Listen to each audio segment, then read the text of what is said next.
Bem, o tópico agora é quando soam as trombetas. E este é um assunto muito complicado, pois há muitos pontos de vista acerca das trombetas. E eu não acredito que seja certo ser dogmático e dizer, é exatamente isso.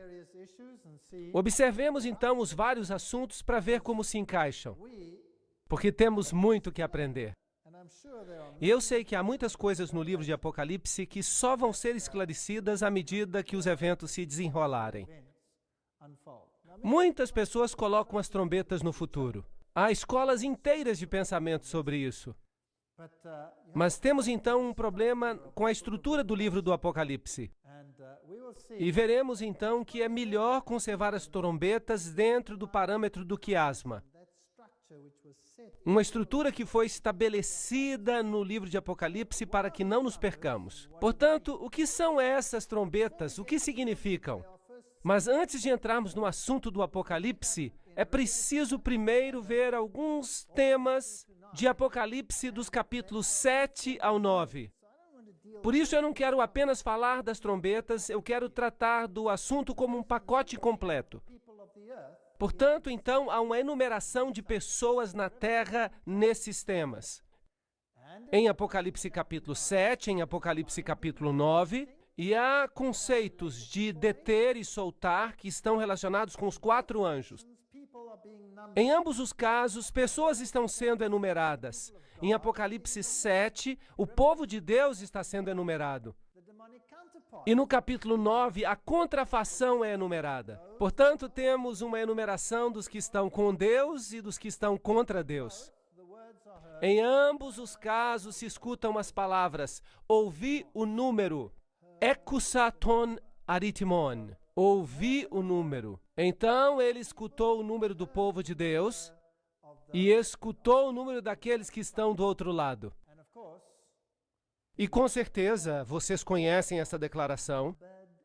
Foi contado e achado em falta. É o que encontramos no Antigo Testamento. O que seria bom era ser enumerado sem ser achado em falta. E a maneira de conseguir isso é fixar-nos ao Salvador. Então vamos observar essa enumeração do povo de Deus em contraste com o povo do diabo. Sabem uma coisa interessante? Deus sempre nos dá o positivo antes de nos dizer o que é o negativo.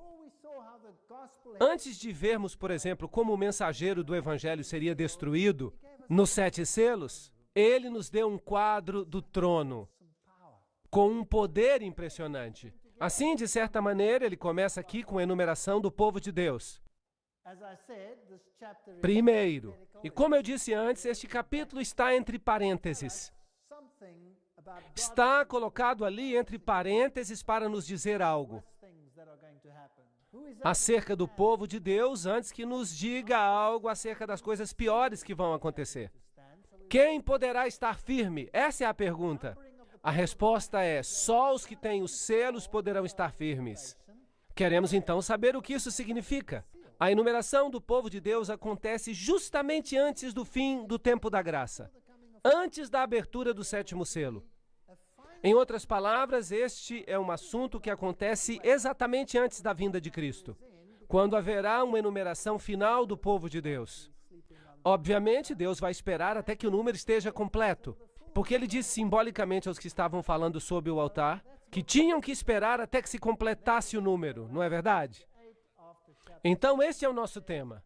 E logo chegamos a Apocalipse 8, depois do 7, que diz: E havendo aberto o 7º selo, fez-se silêncio no céu por quase meia hora. Então, este capítulo nos fala sobre o evento do selo, do povo de Deus e do fim. Portanto, vamos ler. Apocalipse 7:1.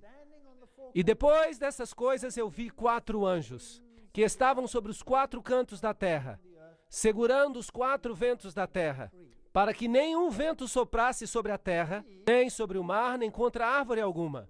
Agora, o mar, as águas na Bíblia, são símbolos de nações. A terra é o planeta em si. A árvore na Bíblia é um símbolo do indivíduo. Nabucodonosor foi uma árvore cortada. Os ímpios são como árvores verdes, etc. Então, ela é um símbolo de indivíduos. E esses 4 anjos celestiais que estão segurando os ventos do conflito até que o povo de Deus seja selado e venha a destruição final da terra. O caos que virá é detido por Deus sem tomar em consideração a gravidade da situação. Deus está no comando, é isso que ele diz. Há 4 anjos que seguram os 4 ventos, até que o número completo do povo de Deus tenha sido atingido.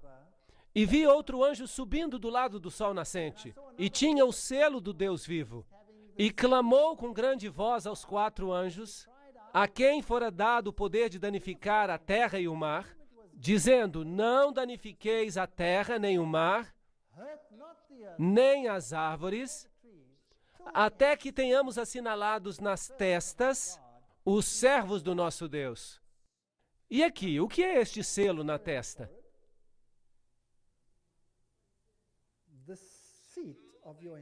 O ponto central da inteligência, o comando da capacidade de decisão, a consciência. Isso é o que a testa simboliza. É isso que faz a diferença entre nós e as demais criaturas do planeta. Qualquer animal. É o centro cognitivo de decisão moral no ser humano. É aqui que se tomam as decisões favoráveis e contrárias. Como vimos antes, ser selado significa estabelecer-se na verdade, de modo que não a deixemos mais.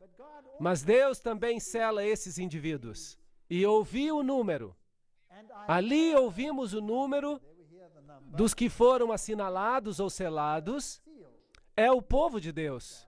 E o número de assinalados era 144 mil assinalados, de todas as tribos dos filhos de Israel. Apocalipse 7, 2 a 4. Algumas pessoas pensam que este número é literal e dizem que literalmente há 144 mil que são selados. Outros não. Mas recordem-se que ele ouviu o número, o que significa o selamento. Bem, em 2 Timóteo 2,19 se diz: todo fundamento de Deus fica firme, tendo esse selo. O Senhor conhece os que são seus. É Deus quem o selou. E qualquer um que professe o nome de Cristo aparte-se da iniquidade. O que significa isso? Essas pessoas tomaram a decisão de parar de fazer o que é errado. Desejavam fazer o que é certo, pelo poder do Senhor. Queriam pedir perdão a Deus por todo o mal que tinham feito. Queriam ser limpos no sangue do Cordeiro. É simples assim. Não é muito complicado. Não é nada complicado. Nós sempre gostamos de complicar as coisas mais do que elas são. E a palavra aqui para iniquidade é maldade, injustiça, maldade de coração e vida. Uma ação que viola a lei. Isso é interessante. Então, se nos apartamos da iniquidade, nós nos convertemos em cumpridores da lei. E se amamos a Deus, se o amamos, guardamos os seus mandamentos. Irai-vos e não pequeis. Não se ponha o sol sobre a vossa ira. Não deis lugar ao diabo. Aquele que furtava, não furte mais.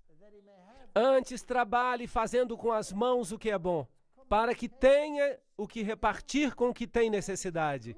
Não saia da vossa boca nenhuma palavra torpe, mas só aquela que for boa para promover a edificação, para que dê graça aos que ouvem. Não é um assunto muito complicado. Significa começar a fazer o que é correto e renunciar ao que é errado. E não entristeçais o Espírito Santo de Deus, no qual estáis selados para o dia da redenção.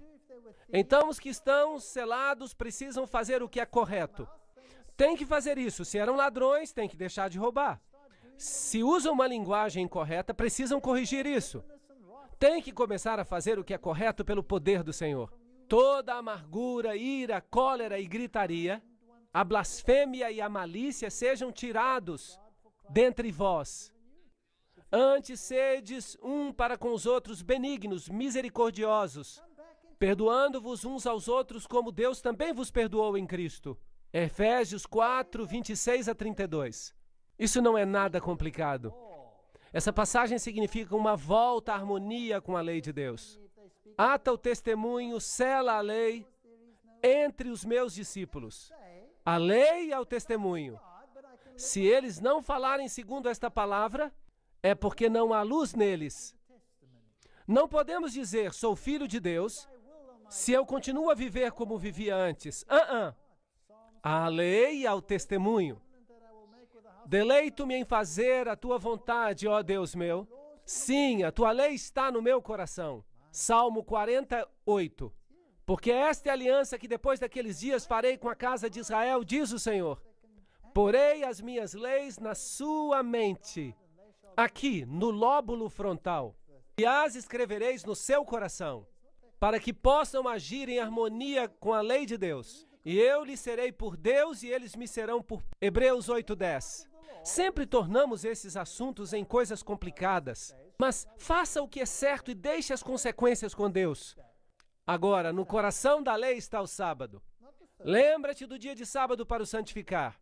6 dias trabalharás e farás toda a tua obra. Mas o 7º dia é o sábado do Senhor teu Deus. Não o 3º dia, nem o 4º dia. O 7º dia é o sábado. Não farás nenhuma obra.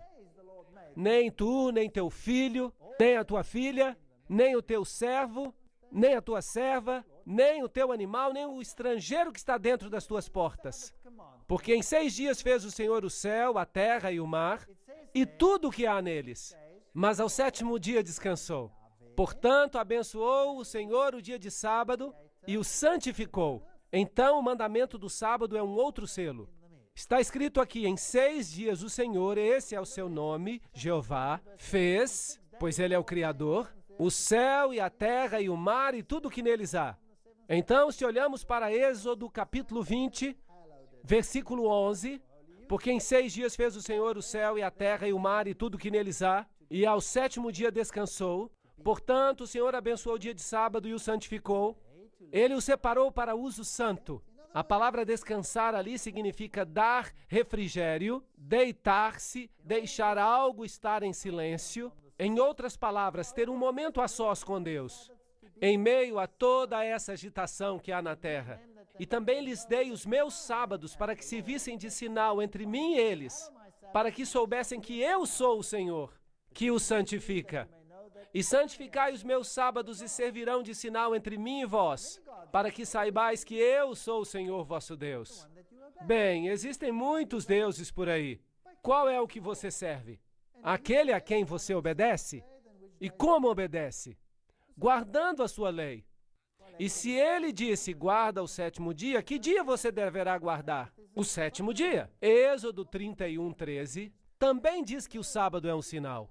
Entre mim e vós, nas vossas gerações, para que saibais a que Deus sirvais. Sou eu o Senhor do sábado. Alô? Sou eu. Êxodo 31:16. Guardarão, pois, o sábado os filhos de Israel, celebrando-os em suas gerações por aliança perpétua. É um sinal para sempre entre mim e os filhos de Israel. E no 7º dia cessou e repousou. Repousou, nafash, uma palavra interessante.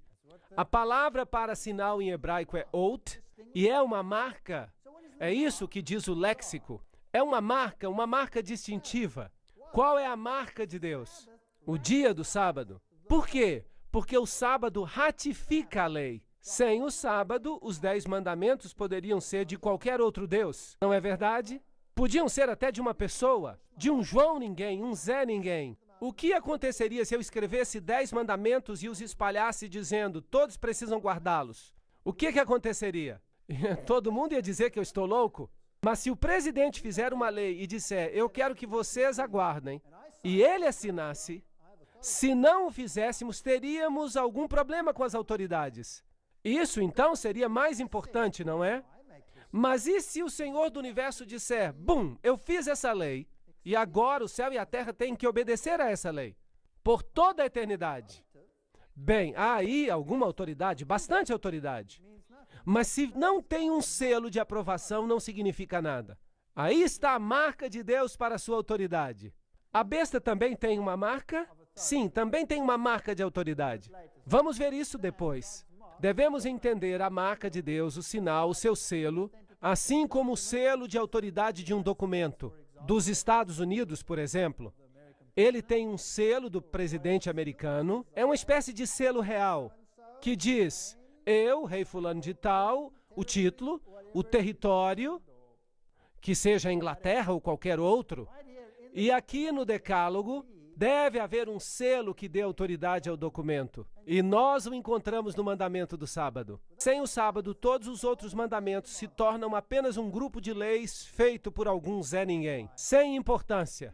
Mas com o mandamento do sábado, então temos o nome do legislador, seu território, sua autoridade. Isso concede autenticidade. E o Senhor me deu as 2 tábuas de pedra escritas com o dedo de Deus. Deuteronômio 9:10. Há umas poucas ocasiões em que Deus escreve com o seu dedo, sabiam?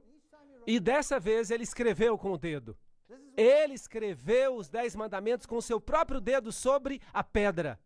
E repetiu isso quando Moisés quebrou as primeiras tábuas. Então são 2 vezes. E logo também quando o rei de Babilônia e o seu reino chegaram ao fim, Deus escreveu com o próprio dedo na parede. E o profeta Daniel disse, Mene, Mene, Tekel, Farsin. Uau! Significa isso. O seu reino foi nomeado, foi contado e dado aos medos e persas. Há outra vez quando Deus escreve em um juízo que é o símbolo da sua vinda final. Essa é a ocasião em que Jesus escreveu sobre a areia. Quando os observadores trouxeram a mulher que foi encontrada em adultério, Jesus se abaixou e escreveu com o dedo na areia. Eu me pergunto, o que será que Jesus escreveu ali? Porque quando eles leram, todos foram embora. Eles não falaram mais nada. Aquele que está livre de pecado, atire a primeira pedra. Talvez houvesse escrito ali algumas coisas que eles não gostavam de ler. Mas seria interessante saber isso. Então, o selo de Deus está no coração da lei. Lembra-te do dia de sábado para o santificar. 6 dias trabalharás e farás toda a tua obra. Mas o 7º dia é o sábado do Senhor teu Deus. Pois em 6 dias fez o Senhor, Deus Jeová, os céus e a terra, o mar e tudo que neles há. E ao 7º dia descansou. Portanto, abençoou o Senhor o sábado. Ali você tem o Senhor, o Criador dos céus e da terra, concedendo autoridade ao documento. Tem o seu nome, o seu título, o seu território. Também lhes dei os meus sábados para que servissem de sinal entre mim e eles, para que soubessem que eu sou o Senhor. Como devemos guardá-lo? Bem, já lemos sobre isso. Não vamos fazer a nossa própria vontade nesse dia. É espantoso, porque há poucas regras sobre como guardar o sábado. Mas os judeus fizeram vários milhares de regras para guardar o sábado, em vez de deixar isso segundo a consciência. Não pretendendo fazer a tua própria vontade, isso é sensato, chamando o sábado de digno, santo, honrado, honroso a Deus, não andando segundo os teus próprios caminhos, não buscando a tua própria vontade, então te deleitarás no Senhor. Essas são as coisas positivas do sábado. Não, ele não é um dia de tristeza. Hoje nós temos o sábado e ele é fantástico. Ele era só para os judeus? Não. Os filhos dos estrangeiros que se unirem ao Senhor para o servirem e para amarem o nome do Senhor e para serem seus servos, todos deviam guardar o sábado. Também os levareis ao meu santo monte e os alegrarei na minha casa de adoração. O sábado não era dos judeus. De fato, ele vem do Gênesis, da criação. Porque a minha casa será chamada casa de adoração para todos os povos. O sábado era para todos. Isaías 56, 6-7. Se diligentemente obedecerdes aos meus mandamentos que vos ordeno, guardai-vos que vosso coração não vos engane, para que não vos desvieis e sirvais a outros deuses. Portanto, atai-os, esses mandamentos, por sinal na vossa mão, para que estejam por frontais entre os vossos olhos. Uau!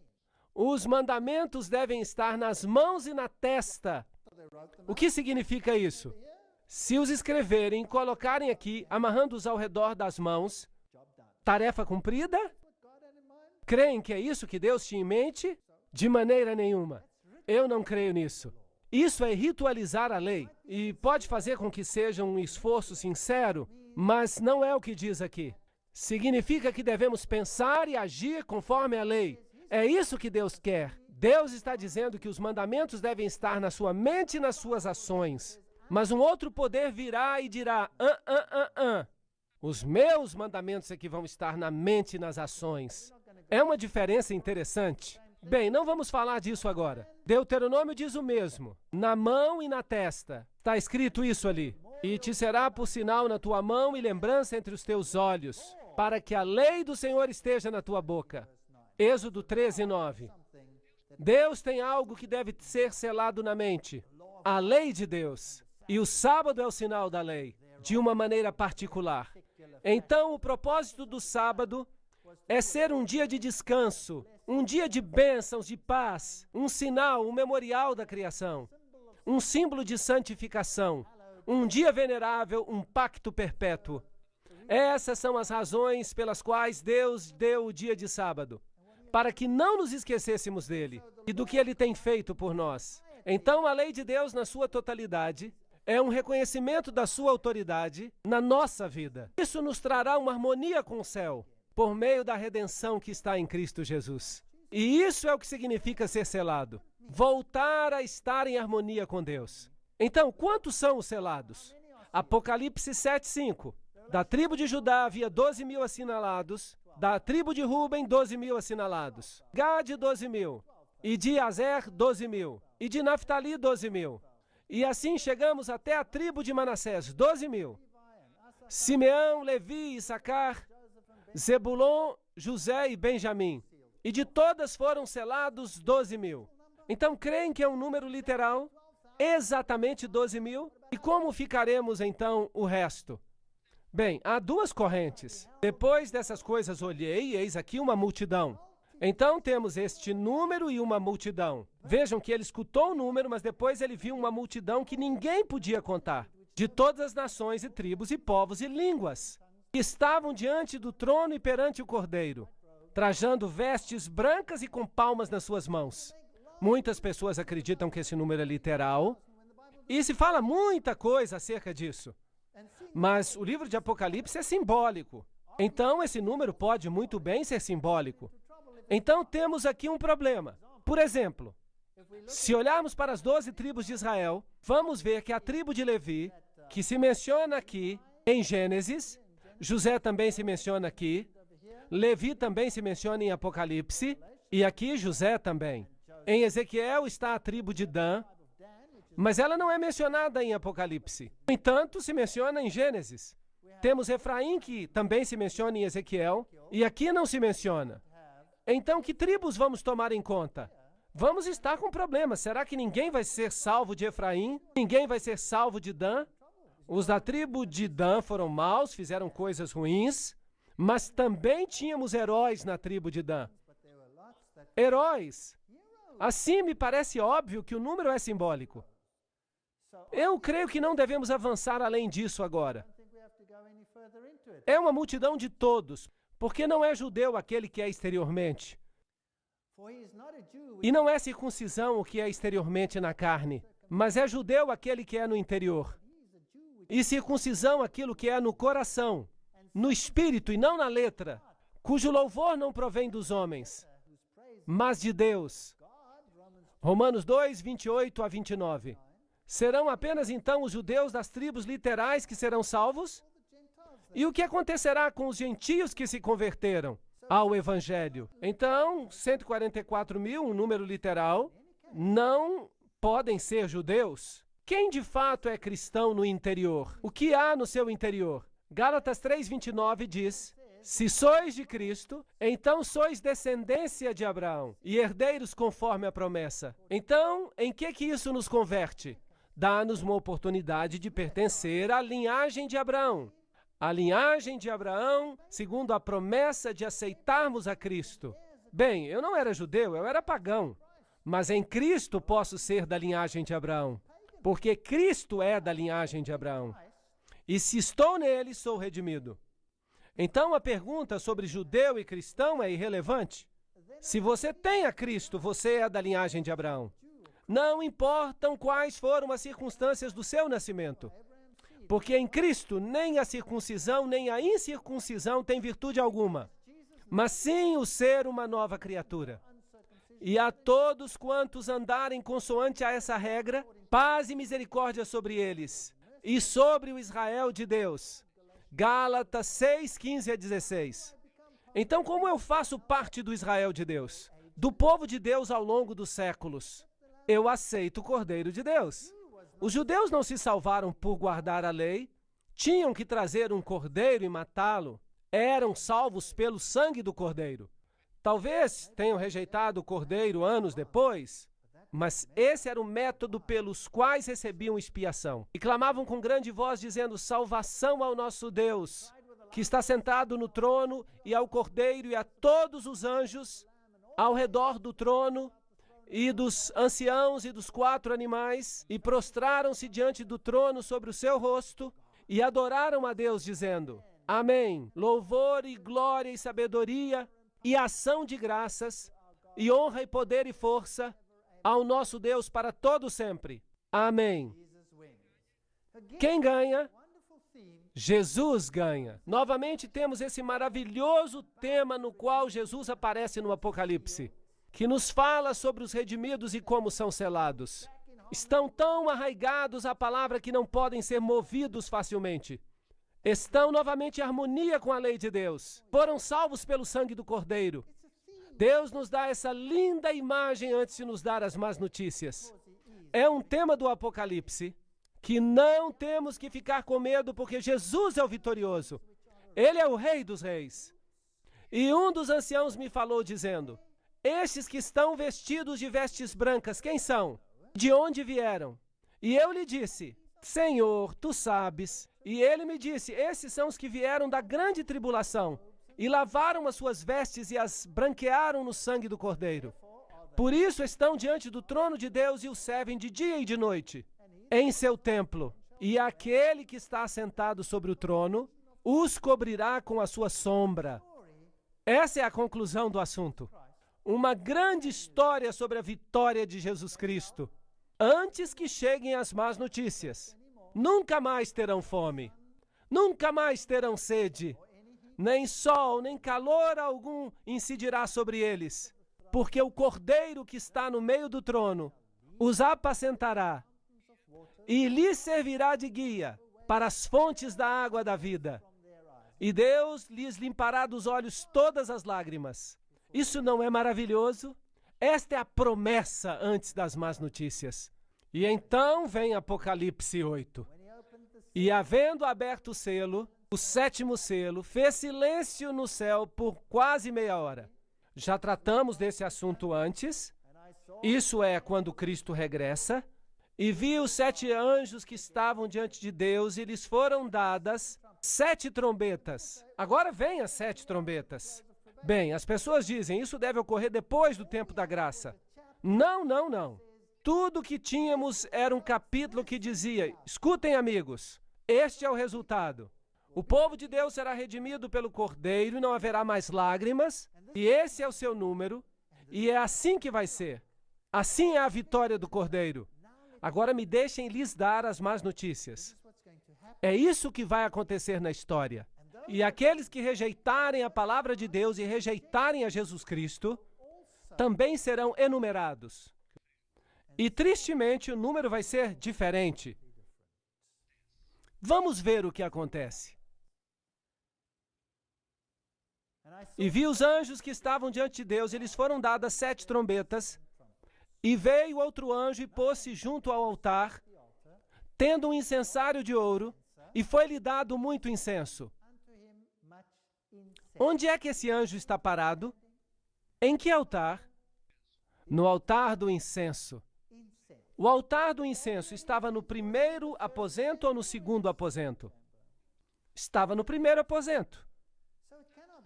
Portanto, não pode ser após o tempo da graça.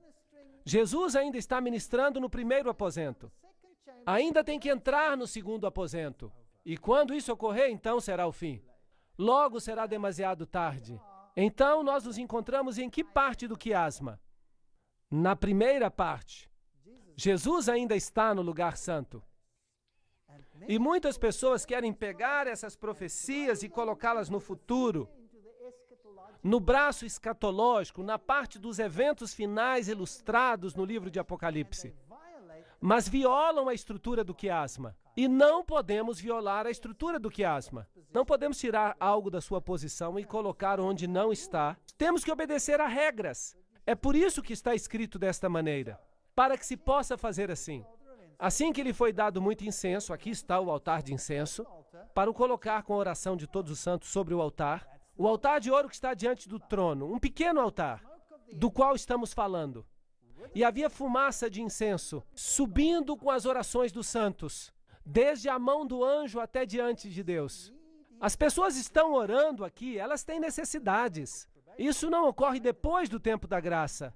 Isso é antes do tempo da graça, não é antes do tempo do fim. Não, isso é um processo contínuo. Eu sugiro que sigamos o mesmo processo que antes. Isso é um modelo aplicado às profecias da Bíblia. O livro de Daniel faz a mesma coisa. Daniel capítulo 2 vale para toda a história da humanidade. Daniel capítulo 7 recapitula em um outro formato, e Daniel 8 retoma e recapitula ainda em um outro formato. E assim temos visões diferentes relacionadas à mesma luz. O mesmo acontece com o livro do Apocalipse. Temos as 7 igrejas, esta é uma posição da igreja, temos os 7 selos, que é a posição do anúncio do Evangelho. Agora vemos as trombetas, que são os juízos, porque há também uma enumeração, na qual somos achados ou em falta ou justos. Esse é o tema do juízo. E quem é o juiz? Jesus. Ele decide quem consegue ou não consegue, e não ignora as orações dos santos. É por meio da sua mediação que elas são aceitáveis aos olhos de Deus. Assim que o mérito de Jesus Cristo é o tema em voga aqui. E essa fumaça de incenso que sobe com as orações dos santos, sobe à presença de Deus, pela mão do anjo. O incenso é um símbolo do mérito de Jesus, acrescentado aos santos, tornando-os aceitáveis aos olhos de Deus. Uma imagem maravilhosa. Tudo está cheio de significado no livro do Apocalipse. Poderíamos falar sobre isso por horas, sobre o símbolo do altar de incenso e etc. E o anjo tomou o incensário e encheu do fogo do altar, e o lançou sobre a terra. E ali houve depois, então, vozes e trovões e relâmpagos e terremotos. Apocalipse 8, 5. Bem, esses juízos chegam à terra. E então, depois dos juízos finais, assim como Jesus morreu na cruz, também aqui tudo se cumpre. E a enumeração também se cumpre. E você estará ou com as ovelhas ou com os cabritos, dependendo da sua decisão. Então, o que são essas trombetas em Apocalipse? Há 7 trombetas, e cada uma anuncia algo que se passa aqui na terra. Apocalipse 8, 6. E os 7 anjos que tinham as 7 trombetas prepararam-se para tocá-las. Vejamos o que acontece. Deixem-me recapitular. O braço histórico tinha 7 igrejas, os 7 selos, e ainda estamos tratando do tempo simbolizado pelo altar de incenso. Então estamos no tempo antes de Jesus entrar no Santíssimo. Então ainda estamos falando do braço histórico do Apocalipse. As trombetas estão deste lado do quiasma, e não se pode deslocá-las para o outro lado. Está claro? Então, obviamente, estamos falando acerca do mesmo período da história, em que tivemos as sessões anteriores. Fazer algo diferente seria contrário ao sistema, à estrutura, e todas essas sessões terminam ou culminam na volta de Jesus. De novo, vamos dar uma passada pela história. Existe um paralelo em relação ao que se passa enquanto soam as trombetas e as últimas 7 pragas. Há aqui um aspecto muito interessante. As 7 trombetas soam antes do dia da expiação e as últimas pragas caem depois do dia da expiação. Em outras palavras, quando Cristo sai do lugar santíssimo, então as 7 pragas caem. Então, se olharmos aqui para as trombetas, vamos constatar que elas caem sobre a terra. Capítulo 8, versículo 7. Sobre o mar. Capítulo 8, versículos 8 e 9. Sobre os rios e as fontes. Capítulo 8, versículos 10 e 11. Sobre o sol, a lua e as estrelas. Aqui há, portanto, uma escuridão, trevas profundas, os gafanhotos. Então o rio Eufrates. E aqui vemos que há uma voz forte, é que venha o reino de Deus. Percebemos que é um processo. E há referências a um terço, um terço, um terço, um terço. Agora, se olharmos para as últimas pragas, há um paralelo. A primeira praga afeta a terra. A segunda praga afeta o mar. A terceira praga afeta os rios e as fontes. Do mesmo jeito que as 7 trombetas. Depois o sol. E aqui temos uma escuridão. Logo depois temos o rio Eufrates, tal como teríamos ali. E depois se ouve uma voz que diz, está feito. Percebem? Aqui diz, está feito. É isso que acontece depois do fechamento da porta da graça. E, portanto, esta outra parte acontece antes da porta da graça. Por isso temos um terço, um terço, um terço. Só uma porção é que é afetada. Ainda há espaço para arrependimento. E é durante o tempo da mediação de Cristo, enquanto Ele está ministrando no lugar santo, no primeiro compartimento. Esse é um assunto muito importante. Quando tratamos desse aspecto, porque há uma tendência para se deslocar as trombetas para esse outro período em que estão as pragas. E isso é um problema, porque não somente violamos a estrutura do quiasma, mas também violamos a ideia de que só uma parte é que é afetada e destruída. Jesus Cristo está no controle. O número do povo de Deus no capítulo 7, depois as trombetas e a enumeração do povo da terra. E os problemas que envolvem tudo isso. Quem vai ser vitorioso? Jesus ou o outro lado? Nós já sabemos a resposta. Portanto, agora podemos descansar através deste estudo sobre as trombetas. Que o Senhor nos faça conscientes do fato de que Jesus está no comando.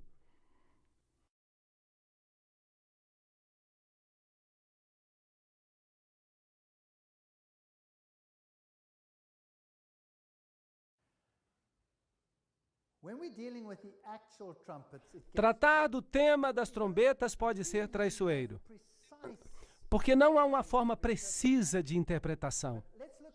Mas vamos ver os vários assuntos envolvidos. É muito interessante. Joel, capítulo 2, 15 a 17, diz, tocai a trombeta em Sião, santificai um jejum, convocai uma assembleia solene, congregai o povo, santificai a congregação, ajuntai os anciãos e as crianças e os que mamam, saia o noivo da sua recâmara e a noiva do seu aposento. Chorem os sacerdotes, ministros do Senhor, entre o alpendre e o altar, e digam, poupa o teu povo, ó Senhor, e não entregues a tua herança ao opróbrio, para que os gentios a dominem. E digam entre os povos, onde está o seu Deus? Aqui está uma situação em que a trombeta soa, em circunstâncias em que, obviamente, o povo de Deus havia se desviado. Vejamos então as interpretações. A primeira interpretação é que as trombetas são juízos dos nossos tempos e fazem um paralelo com os juízos das pragas. É muito comum essa interpretação, mas eu não posso pessoalmente aceitá-la. Pela mesma razão que eu já mencionei, ela viola a estrutura do quiasma e coloca no futuro algo que se encontra no braço histórico do livro do Apocalipse. Segundo, viola o princípio, colocando Jesus no lugar santíssimo, quando ele está, obviamente, ministrando no lugar santo, muito antes do início das pragas. Assim, há 2 princípios pelos quais eu não posso aceitar essa interpretação. Sim, há algo em comum entre as pragas e esta descrição acerca das trombetas. Mas as trombetas afetam de modo parcial e as pragas são finais e completas. Então, os juízos das trombetas são, obviamente, juízos ao longo do tempo. Os juízos, a segunda maneira de vê-los, retraçam o período da história cristã cobertos pelas 7 igrejas e os 7 selos. E isso faz sentido, pelo menos para mim. Mas alguns fazem a pergunta, quando começa esse juízo e quem está sendo julgado? Alguns falam do juízo contra Jerusalém, porque Jerusalém foi quem rejeitou Jesus primeiro e o pregou na cruz. E houve um juízo no final dessa época, mas Deus lhe deu um espaço de tempo ainda, até o ano 70 depois de Cristo. Então Jerusalém foi destruída, não é certo? Foi um juízo de Deus. E se utilizarmos Mateus 24 como padrão, o que parece uma coisa lógica de ser feita, outros preferem começar não com Jerusalém, mas com os juízos contra Roma, porque Roma é o poder, que em realidade crucificou a Jesus. Então temos aqui 2 pontos de vista opostos. Mas não é vital saber agora quem está completamente certo.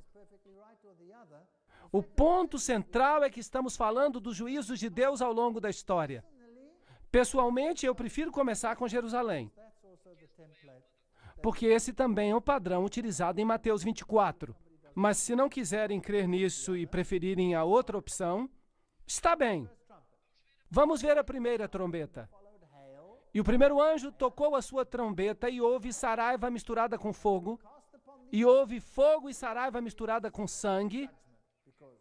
Então aqui temos um juízo, paralelo também ao granizo do fim do tempo, mas de maneira parcial, porque a terça parte das árvores dos indivíduos foi queimada, e toda a erva verde se queimou.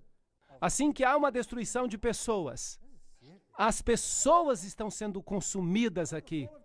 Isso é sério, as pessoas se perdem. Por que elas se perdem?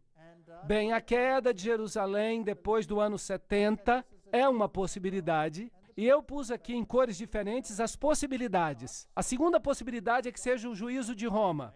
E os que favorecem essa interpretação dizem que ele começa com a invasão dos visigodos, sob a liderança de Alarico, no ano 396 a 428.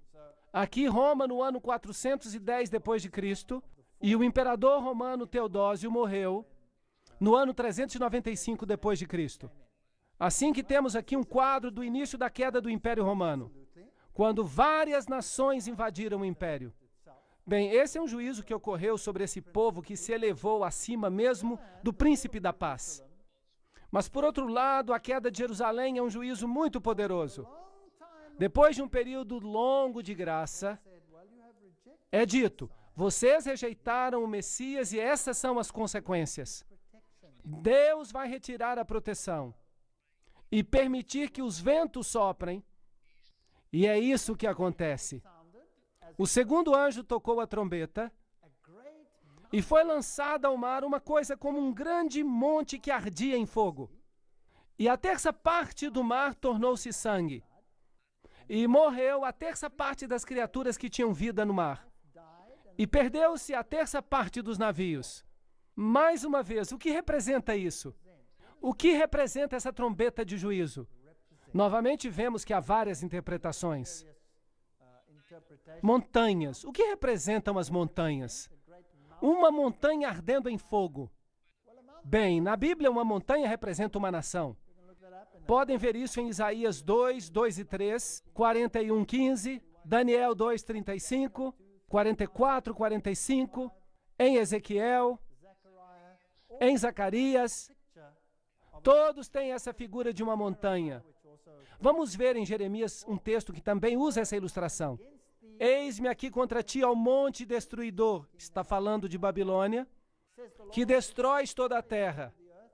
E estenderei a minha mão contra ti, e te revolverei das rochas, e te farei um monte que queima. Jeremias 51, 25. Vemos aqui uma montanha sendo simbolicamente destruída. Assim que o segundo anjo tocou, e algo como uma grande montanha em chamas foi lançado ao mar. Então uma nação foi, por assim dizer, esparramada entre as nações. Isso é o que significaria. E a terceira parte do mar se converteu em sangue. Mar significa água. As águas que viste onde se assenta a prostituta são povos, nações, línguas. Então temos um derramamento de sangue entre as nações. E morreu a terça parte das criaturas que tinham vida no mar. E perdeu-se a terça parte dos navios.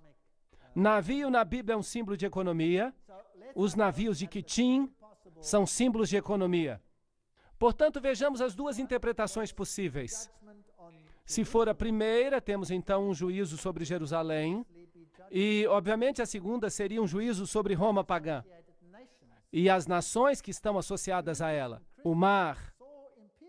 Os judeus e os cristãos viam Roma como a nova Babilônia. De fato, Pedro escreveu uma carta na qual ele diz onde estava a Babilônia.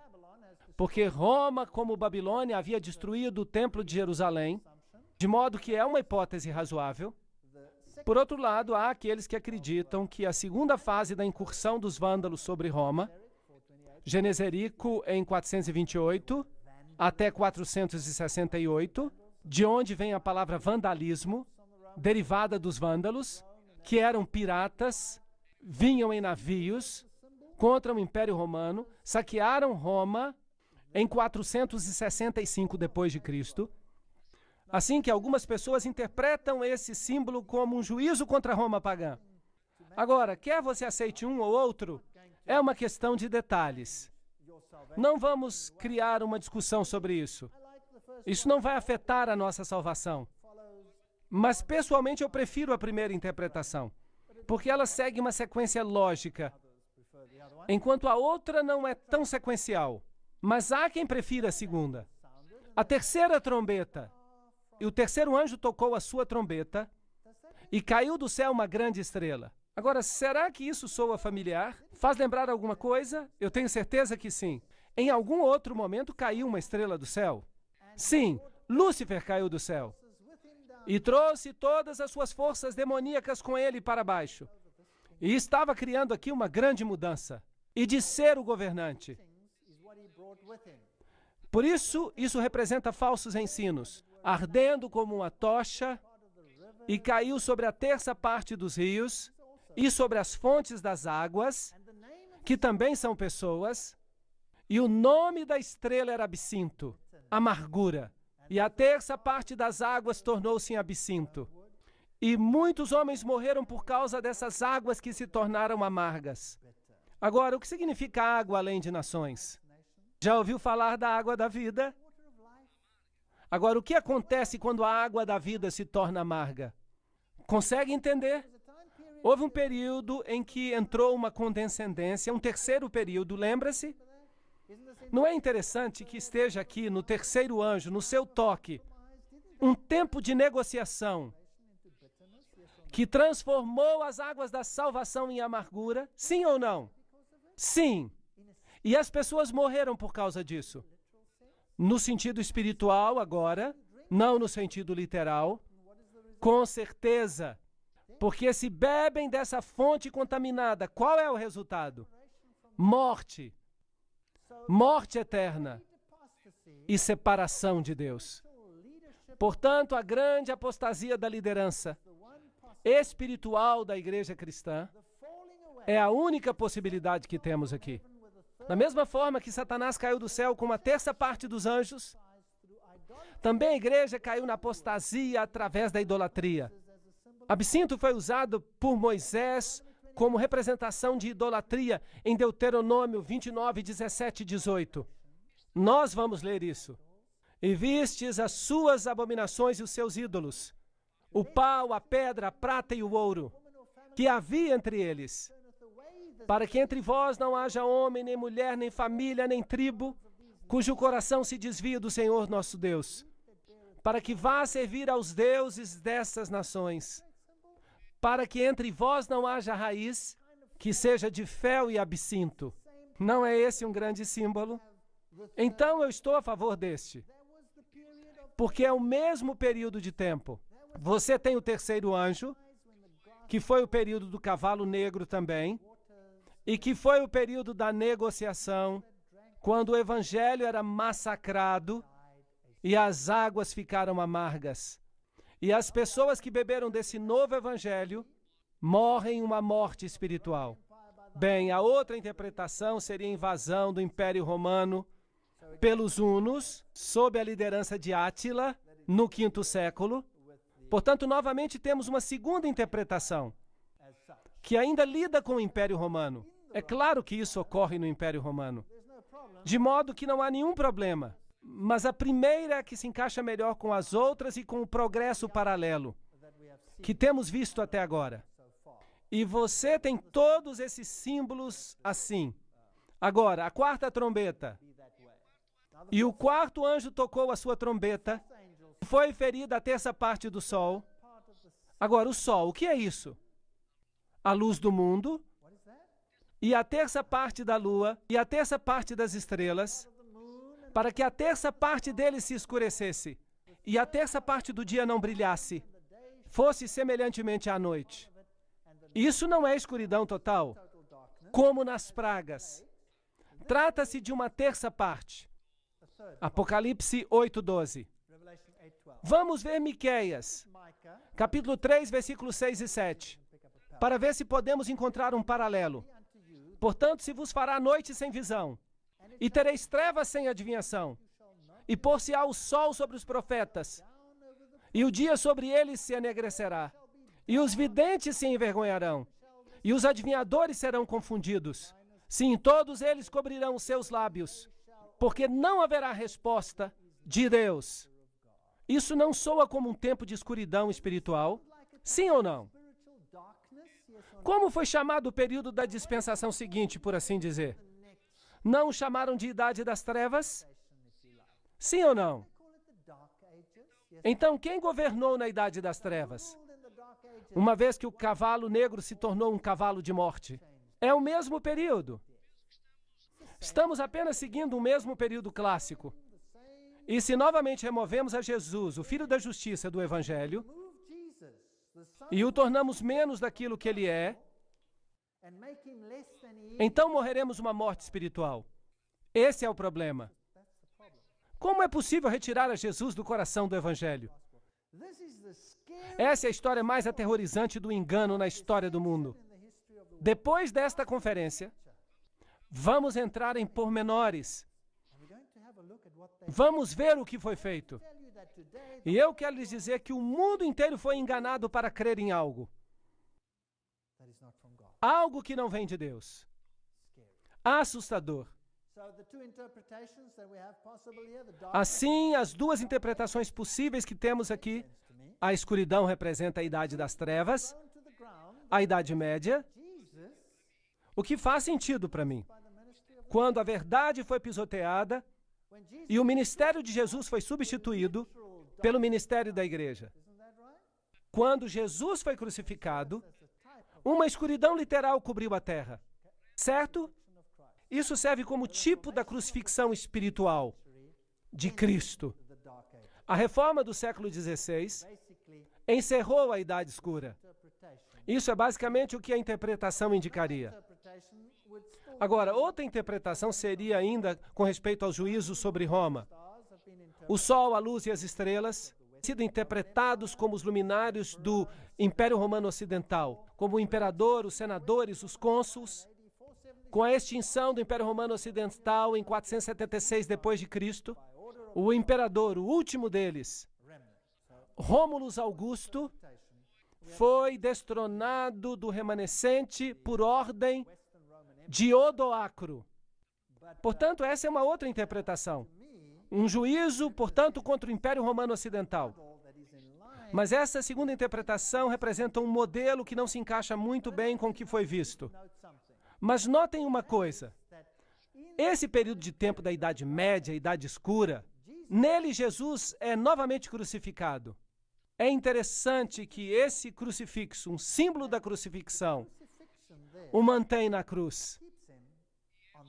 E é onde a Idade Média gostaria que ele estivesse. Mas Jesus ressuscitou dentre os mortos e governa no céu. Agora, também é interessante que, às vezes, para remover a Jesus do sistema, é necessária a criação de toda uma nova religião, que tira Jesus do coração dela. Muito interessante. Levanta-te e resplandece, porque vem a tua luz, e a glória do Senhor vai nascendo sobre ti. Grande escuridão sobre essa terra. Falou-lhe Jesus outra vez, dizendo: eu sou a luz do mundo. Quem me segue não andará em trevas, mas terá a luz da vida. É Cristo ou não é Cristo? Essa é a questão. Eu sou a luz que vim ao mundo, para que todo aquele que crê em mim não permaneça nas trevas. João 12:46. A questão é, o ponto central é Jesus. Com ou sem Jesus? Essa é a questão. Agora vem uma parte fascinante. Apocalipse 8:13. E olhei e vi um anjo voar pelo meio do céu, dizendo com grande voz: ai, ai, ai. 3 ais. Dos que habitam sobre a terra, por causa das outras vozes das trombetas, dos 3 anjos que ainda vão tocar. Agora vem um grande ai. Agora, um ai é uma coisa que atinge os seres humanos e tem consequências desastrosas. Agora, algumas pessoas querem aplicar esses ais ao povo de Deus. Mas, por outro lado, os ais podiam se aplicar aos que estão perdidos. E com o que estamos lidando nessas trombetas? Com o povo de Deus que está sendo enumerado ou com os outros que estão sendo enumerados? Estamos lidando com os povos da terra, que estão sendo enumerados.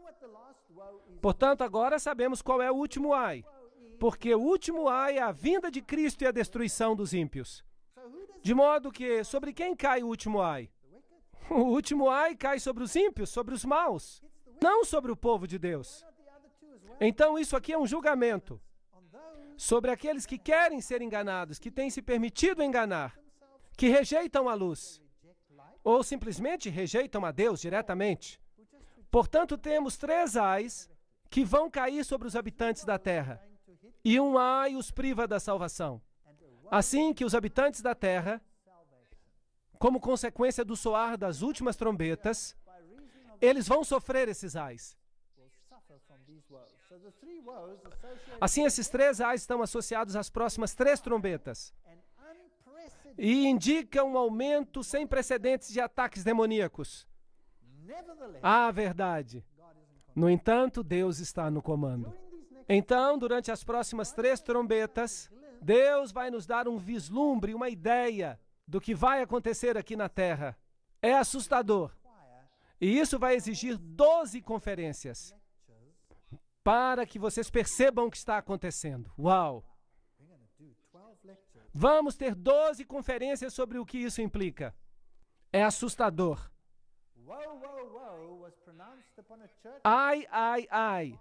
Foram pronunciados sobre uma igreja que andou nas faíscas de sua própria luz, que não derivava a sua luz e o seu poder da grande luz central, o sol da justiça, e não difundiu essa luz e a glória sobre aqueles que estavam na escuridão, mas absorveu essa luz e a tornou difusa, fazendo com que sua própria luz brilhasse mais.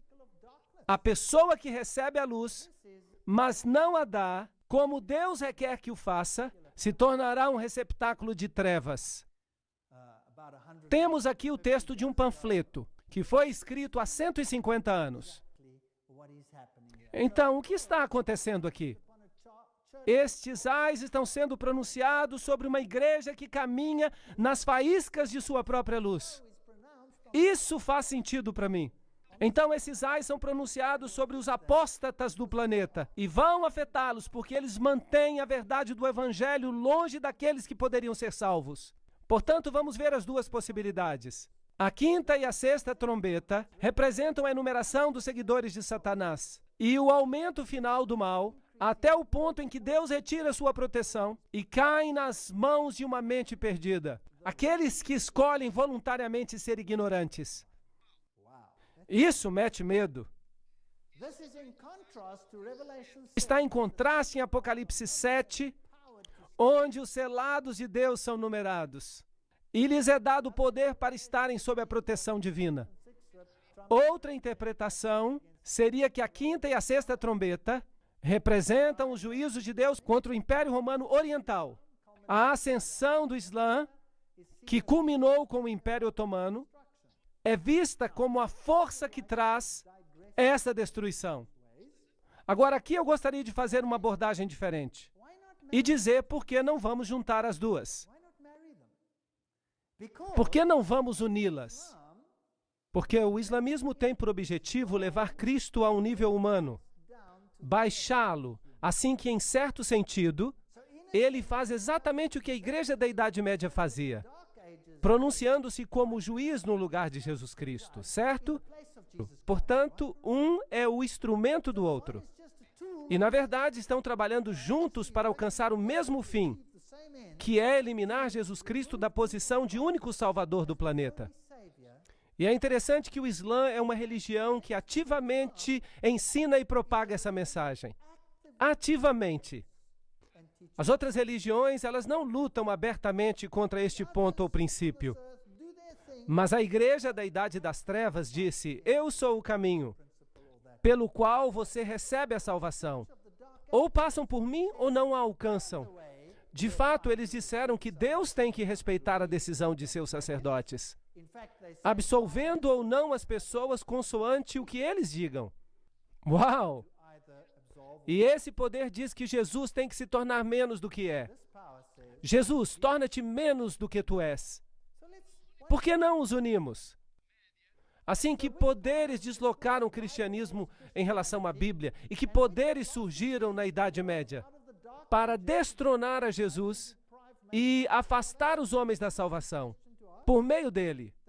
Essa não é uma boa pergunta? Porque trazem os ais sobre a terra. O Islã substituiu o cristianismo no berço do judaísmo e do cristianismo. Isso não é certo? Eles o fizeram. A idade do racionalismo, o humanismo contemporâneo com o slogan: nenhuma divindade nos salvará, porque nós vamos nos salvar a nós mesmos. Esse é o Manifesto Humanista, capítulo 2, editado por Curtis Buffalo, em 1973. Esse é o seu manifesto. Portanto, nenhuma divindade vai nos salvar. Temos que nos salvar a nós mesmos. Racionalismo, humanismo contemporâneo. A Bíblia é um livro de alegorias. Não se preocupe com ela. Não a leve a sério. É isso que tem destruído o cristianismo na mente ocidental. E a outra o tem destruído no berço do cristianismo. A rocha forte do cristianismo foi removida. Ela foi substituída no Ocidente e ela foi substituída no Oriente. Portanto, esses são os poderes que têm destronado a Jesus Cristo. Então agora vamos até Apocalipse capítulo 9. E o quinto anjo tocou a sua trombeta, e viu uma estrela que do céu caiu na terra. Temos novamente uma estrela caindo do céu. E lhe foi dada a chave do poço do abismo, isto é, do inferno. Portanto, qualquer coisa que saia daqui agora vem diretamente do abismo do inferno. E abriu o buraco do abismo e subiu uma fumaça do buraco. Isso está em contraste com o incenso que acende do santuário, como a fumaça de uma grande fornalha. E com a fumaça do buraco, o sol se escureceu. E também o ar. Portanto, a luz está sendo removida da terra como resultado da ação deste quinto anjo. Uau! Não se trata da atividade do quinto anjo, mas a maldição por causa do que estão fazendo os poderes das trevas. E da fumaça saíram gafanhotos sobre a terra. E foi-lhes dado o poder como de escorpiões sobre a terra. E o parecer dos gafanhotos era semelhante aos cavalos. Já vimos cavalos antes e diziam respeito ao Evangelho. Como estrondos de carro irão saltando sobre os topos dos montes. As nações, como o ruído da chama de fogo que se propaga, como um povo poderoso posto em ordem para o combate, e restituir-vos-ei aquilo que comeu o gafanhoto. Isso é o que Joel diz. Assim, temos aqui um simbolismo espiritual acontecendo com o Israel literal. Vamos aplicá-lo ao lado espiritual. Apocalipse 9:4. E foi-lhes dito que não fizessem dano à erva, da terra e nem a verdura alguma, nem árvore alguma, não é a destruição total, mas somente dos homens que não têm na sua testa o sinal de Deus. Portanto, o juízo é para todos aqueles que não estão enumerados. E foi-lhes permitido não que os matassem, mas que por 5 meses os atormentassem. Temos um período, 5 meses. E o seu tormento era semelhante ao tormento do escorpião. Jesus nos disse: eu vou lhes dar poder para pisar escorpiões, quando eles ferirem os homens. E naqueles dias os homens buscarão a morte, mas não a acharão. Desejarão morrer, mas a morte fugirá deles. Depois há uma descrição dos gafanhotos. Eles se comparam a cavalos. Já tivemos cavalos antes representando o anúncio do Evangelho. Estão aparelhados para a guerra. E sobre suas cabeças havia como que coroas semelhantes ao ouro. E os seus rostos eram como rostos de homens. Tinham cabelos como de mulher. E seus dentes eram como de leões. E tinham couraças como couraças de ferro. E o ruído das suas asas era como o ruído de carros, quando muitos cavalos correm em combate. Aqui está uma situação de guerra. É assim que se pareciam: caudas de escorpião, couraças de ferro, dentes, coisas terríveis. Enfim, é a impressão de um artista. E tinham caudas semelhantes às de escorpião, e tinham grilhões nas suas caudas. Apocalipse 9:10. O que significa isso? Temos aqui um simbolismo do que fez o Islã. Por outro lado, podemos ver todo o sentido que está nessa nova mensagem sem Cristo ao mundo. Agora vejamos quem está no comando de tudo isso. E tinham sobre si um rei, o anjo do abismo. Em hebraico, seu nome era Abaddon. Fascinante. E em grego, Apolion. Um ai já passou, e eis que vem ainda 2 ais mais. Ok. Vamos mencionar alguns nomes interessantes aqui. Depois disso, um dos ais cai sobre o homem e termina. Ok. Vamos fazer uma pergunta. Que filosofias surgiram após a Idade Média, que minaram diretamente a fé na Bíblia e em Jesus Cristo como o único nome abaixo do céu por quem podemos ser salvos? Essa não é uma boa pergunta? Que organizações, que corpos organizados, é a próxima pergunta que tenho, diretamente propagaram a eliminação de Jesus Cristo como o único nome pelo qual podemos ser salvos? Essas são as 2 perguntas que gostaria que respondêssemos. Bem, o racionalismo, a alta crítica, o humanismo, o espiritismo. Você concorda comigo que esses são os poderes que removeram a Jesus? Que corpos organizados são aqueles que diretamente anulam o nome de Jesus Cristo como aquele pelo qual unicamente podemos ser salvos? Maçonaria. Vou lhes dar alguns textos que comprovam isso mais tarde. E as sociedades secretas? Todas elas estão em acordo com a total igualdade dos fundadores de todas as religiões. O comunismo opõe-se diretamente à doutrina de Jesus Cristo. O ateísmo formal. Isto é o que o comunismo é. E temos o Concílio Mundial das Igrejas. Será que é possível? Será que realmente eles fazem isso? Será que fazem? Bem, eu sei que sim. Porque o Concílio Mundial de Igrejas propaga a unidade de todas as religiões sob um mesmo teto, e isso significa que Jesus tem que se tornar menos do que é, a fim de conseguirem uma negociação. Sim ou não? Isso é um fato, eu não estou inventando nada. É isso que está acontecendo. O Islã remove a Jesus Cristo, sim ou não? Como o único Salvador do mundo. E as Nações Unidas têm uma organização chamada Organização das Religiões Unidas. Seu objetivo é fazer com que todas as religiões sejam aceitas em igualdade. Pois bem, parece uma boa ideia, mas o que vamos fazer então com Jesus Cristo? Isso o coloca no mesmo nível dos outros. E então haverá muitos nomes pelos quais poderemos ser salvos. É ou não é verdade? Sim ou não? Isso é certo ou não? Vocês podem dizer, porque eu estou com alguns problemas aqui. Eu estou trazendo a vocês alguns assuntos problemáticos. É isso exatamente o que estão fazendo. O comunismo remove totalmente. A maçonaria o nivela. O Concílio Mundial das Igrejas o rebaixa para alcançar os seus objetivos. O islamismo combate diretamente e as Nações Unidas afirmam que é melhor fazer uma negociação, ou senão estaremos em apuros. Deixe-me ler isto. Este é o site nisbet.com Freemasonry. Vamos ler. No 17º grau do rito escocês, a palavra sagrada comunicada ao candidato é Abaddon.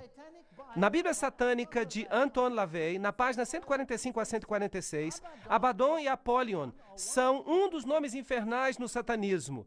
No Rito Maçom Escocês Ilustrado, de J. Blanchard, volume 1, página 453, declara-se: toque a testa de Tyler quando ele responder colocando a mão na testa. A senha, Jubulum, palavra sagrada, Abaddon. Nós não acabamos de ler que este era um anjo maligno? Sim ou não? Assim, a maçonaria diz que este é o anjo sobre nós. Eles tinham seu anjo sobre ele, Abaddon, Satanás. Se olharmos para a interpretação islâmica, isto é, a área coberta pelo gafanhoto do deserto, essa é a área coberta pelo islamismo, no seu início. E hoje eles cobrem muito mais. Isso é interessante, essa é uma área do cristianismo primitivo. Sabiam disso? Foi substituída e já não existe. E ali está agora o Islã. Somente após o ano 600 depois de Cristo, o Islã ascendeu e tirou do mundo cristão, que baseava sua fé na Bíblia e guardava o sábado. E o removeu e o massacrou. Interessante. E hoje é proibido. Proibido por lei, com pena de morte, propagar a Jesus Cristo nesses países. Não é algo interessante?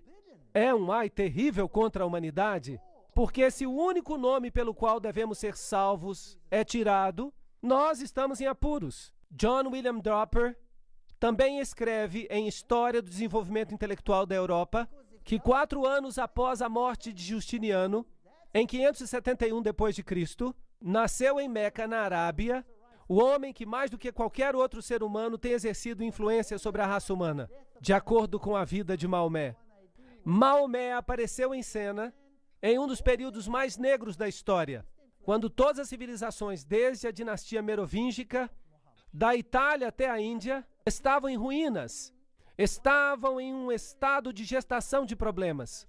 Vamos lá, uma grande guerra. Com a idade de 12 anos, Maomé viajou com o seu tio numa caravana comercial à Síria. E ali ele conheceu um cristão anacoreta chamado Bahira. E contemplando o rapaz, diz a história, pôde ver que no seu rosto havia sinais de uma futura grandeza. E aconselhou a Abu Talib que cuidasse dele, porque ele seria algum dia recipiente do chamado divino. O reconhecimento do profeta por Bahira simboliza, na tradição islâmica, a primazia da missão de Maomé sobre a de Cristo. Jesus é diminuído. Apocalipse 9:4. E foi-lhe dito que não fizesse dano à erva da terra, nem a verdura alguma, nem a árvore alguma, mas somente aos homens que não tivessem sobre a testa o sinal de Deus. Então quem é afetado por essas trombetas? O povo de Deus ou os outros? Os outros. Todo aquele que não tem a oportunidade de escolher a Cristo, porque eles o removeram, está em apuros. E foi permitido não que os matassem, mas que por 5 meses os atormentassem. E o seu tormento era semelhante ao tormento dos escorpiões quando ferem o homem. E naqueles dias os homens buscarão a morte e não a acharão. Desejarão morrer, mas a morte fugirá deles. Interessante. Aqui há um decreto de Abu Bakr, tio de Maomé, que o sucedeu. Quando combaterem as batalhas do Senhor, defendam-se como homens, sem voltar as costas, mas não deixem que a vitória seja manchada com o sangue de mulheres e crianças. Não destruam as palmeiras, nem queimem qualquer campo de milho. Não cortem as árvores frutíferas, nem façam qualquer mal ao gado, mas apenas ao que matarem para comer. Quando fizerem alguma promessa ou compromisso, cumpram-nas. Mantenham a sua palavra. À medida que avancem, vocês vão encontrar algumas pessoas religiosas que vivem retiradas em mosteiros, a fim de servirem a Deus dessa maneira. Deixem-nos, não os matem, nem destruam seus mosteiros, mas encontrarão outras pessoas que pertencem à sinagoga de Satanás. Têm cabeças rapadas, certifiquem-se de lhes partir os crânios. Não lhes deem trégua até que se tornem maometanos, ou paguem tributo. Agora, este decreto tem um paralelo na Bíblia.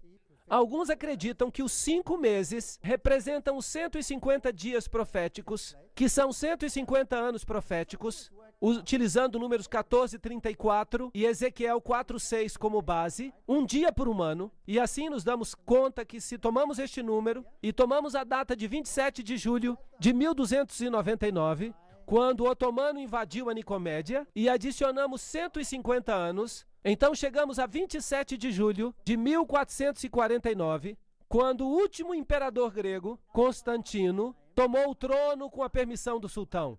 Agora, Khaled bin al-Walid, por nome Saif Allah, um dos 2 líderes muçulmanos de enorme sucesso na expansão islâmica sob Maomé, e seus sucessores imediatos, Abu Bakr e Omar, apesar da luta contra o profeta, finalmente se converteu. E dizem eles que conquistou, e Khalid prosseguiu como líder das forças que conquistaram o exército bizantino, e o Islã se apossou dos territórios onde reinava o cristianismo. É muito interessante.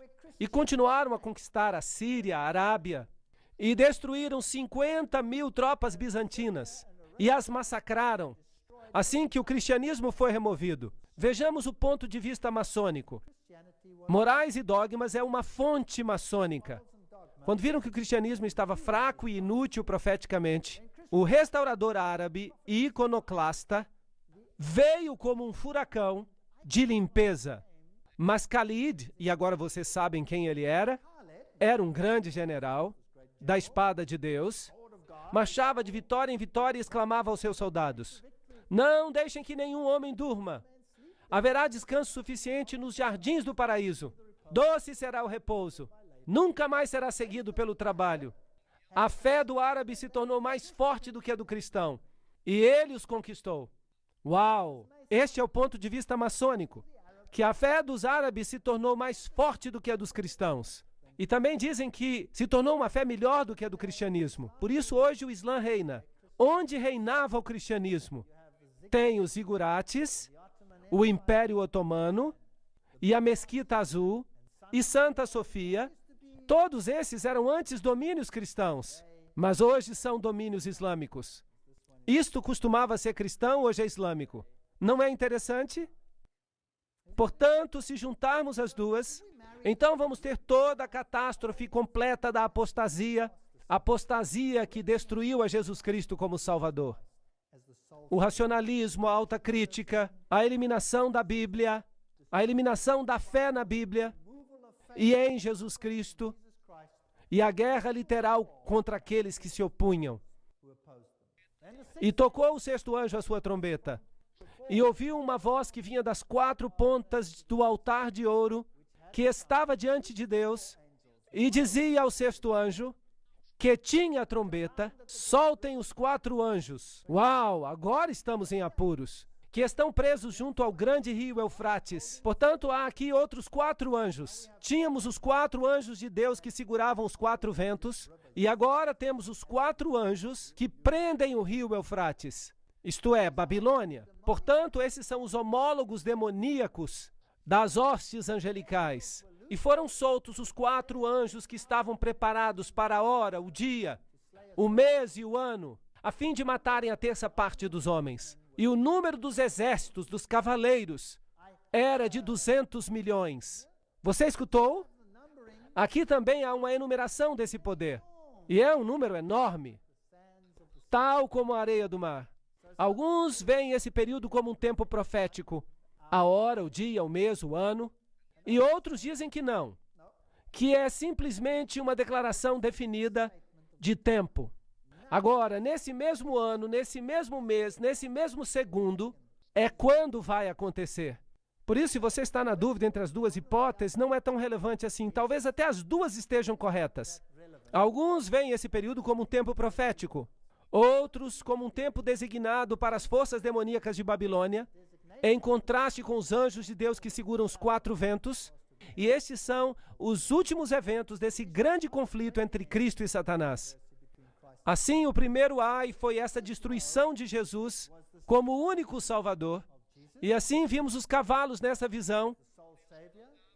E os que cavalgavam sobre eles tinham couraças de fogo, e de jacinto e de enxofre, E se vê uma visão de fumaça, e como saíam e faziam essas coisas, e um homem chamado Josias Litch tomou essa interpretação literal e calculou a hora, o dia, o mês e o ano, e chegou a 391 anos e 15 dias. E calculou o tempo sobre o Império Otomano, predisse o ano exato em que o Império Otomano cairia, e realmente aconteceu como ele predisse. Por isso, aqui está um ponto de vista de que o poder islâmico finalmente chega ao seu fim. Josias Litch publicou essa data 2 anos antes do evento. Então, os 4 sultões são vistos por alguns como sultões literais. Eles têm nome: Alepo, Icônio, Damasco e Bagdá.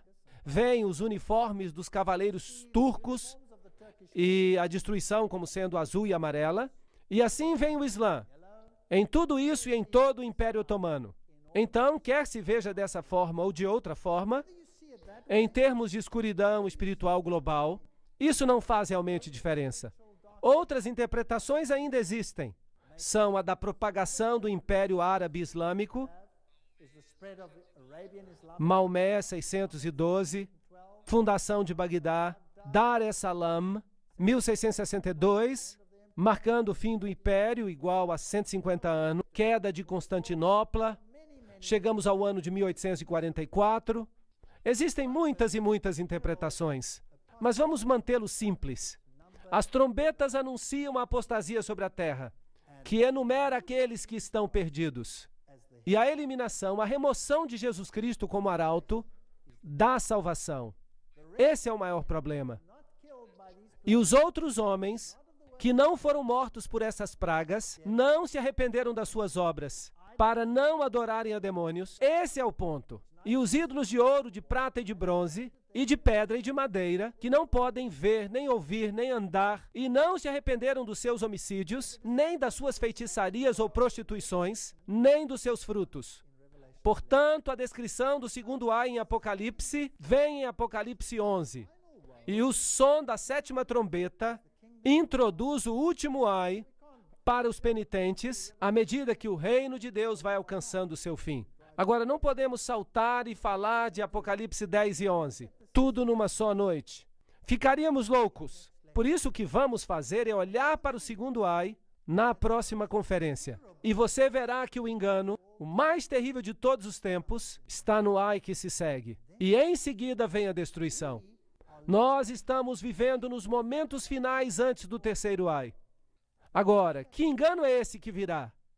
Se o segundo ai já removeu a Jesus como único Salvador, então o que vai acontecer antes que ele volte nas nuvens, quando todo olho verá? Até mesmo os que os traspassaram. E todas as tribos da terra se lamentarão sobre ele. Sim, amém. Essa é a pergunta. Portanto, vimos Apollyon, vimos Abaddon, já vimos algumas afirmações de organizações que afirmam que esse é o poder que está governando.